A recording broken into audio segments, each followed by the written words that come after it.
En réaction, le professeur David Louboyambele, président de l'association de professeurs de l'université de Kinshasa, s'est dit inquiet de la décision du RAPICO. Il fustige par ailleurs le comportement de certaines corporations de l'ESU qui n'ont pas participé aux assises de Bibois et se donne le courage d'hausser les tons. Le président de la PUCUN invite les syndicats et enseignants au calme en attendant la réaction du gouvernement au Congolais.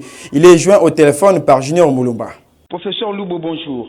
Bonjour. Excusez pour le dérangement, c'est l'info scientifique qui vous appelle. Les bas syndicales a endurci la grève. Dans le syndical, monsieur, j'ai vu un professeur avec deux chefs de travaux et 3 assistants. Donc, il y avait 3 personnes qui font partie du banc syndical. Et tout ça, c'est la comédie. Les bancs syndicaux, c'est des gens qui étaient à Bibo, monsieur Dimi. Nous ne serons même pas entrés dans cette querelle-là parce que la Pikine n'est pas en grève. Pourquoi je dois parler des autres? Vous avez déjà vu un banc syndical dans ce pays qui a un professeur et nous autres qui sommes. Il faut qu'on nous ridiculise comme ça. Vous avez vu un banc syndical ici, même à la fonction publique, composé d'un seul membre. Et ça va différents syndicats, et ça va différentes associations décomposées banc syndical. Mais c'est un professeur avec un chef de travaux d'une association qui n'est pas légale. C'est ça la vérité. Oui, professeur, apparemment, ils avaient également, ou vous avez convoqué un dialogue social, n'est-ce pas, dispensable pour statuer et la grève, n'est-ce pas, annoncée depuis le 9 décembre. Où sommes-nous avec l'évolution de cette demande?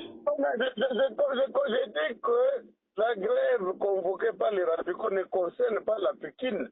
Je suis clair, nous ne sommes pas du RAPICO. On a quitté les RAPICO en 2022. Comment voulez-vous que les RAPICO nous engagent? Exactement, professeur. Alors, maintenant, nous sommes à quel niveau avec la convocation des travaux effectifs, n'est-ce pas, du comité permanent de suivi des accords des Bibois 1 et 2, afin de préparer un nouveau barème? Oui, c'est très bien. D'abord, il faut dire que la commission de suivi était prévue dans Bibois 1. Oui, oui. Les RAPICO n'est pas allé en grève en 2022 pour que ça s'applique.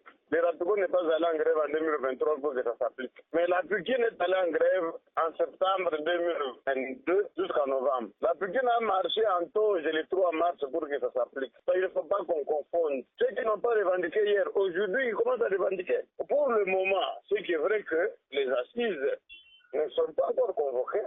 Et nous demandons à ceux qui doivent les convoquer de les convoquer. Mais les participants à ces assises sont déjà payés. Le 27 décembre, il y a eu le 3e mois de la prime liée à la participation au comité de suivi. Le paiement s'est fait précipitamment, alors que dans la province, ce n'est pas le cas. Il y a eu juste 2 mois, les restes des mois de primes complémentaires. Pardon? Là, vous confondez. La prime, vous voulez peut-être parler de la paye complémentaire. Exactement. La paye complémentaire, nous on a touché l'intérieur. Il faut aussi relativiser. Une bonne partie a touché, mais 2 mois pas trop comme à Kinshasa. Et une partie n'est pas encore servie. Ça au moins, c'est la vérité. Et nous sommes comme association, nous sommes debout sur ce dossier-là. Et vous avez vu le communiqué du cabinet de la ministre. Et vous avez vu aussi notre communiqué lorsque le ministre des Finances a libéré ce qui restait. C'est ça aussi les informations qu'il faut donner. Alors, professeur, présentement là, il y a des gens qui vous suivent, les parents, les étudiants également, et puis vos collègues professeurs, et certains également corps scientifiques. Qu'est-ce qui pouvait leur dire en ce qui concerne la situation des professeurs sur toute l'étendue de la RDC?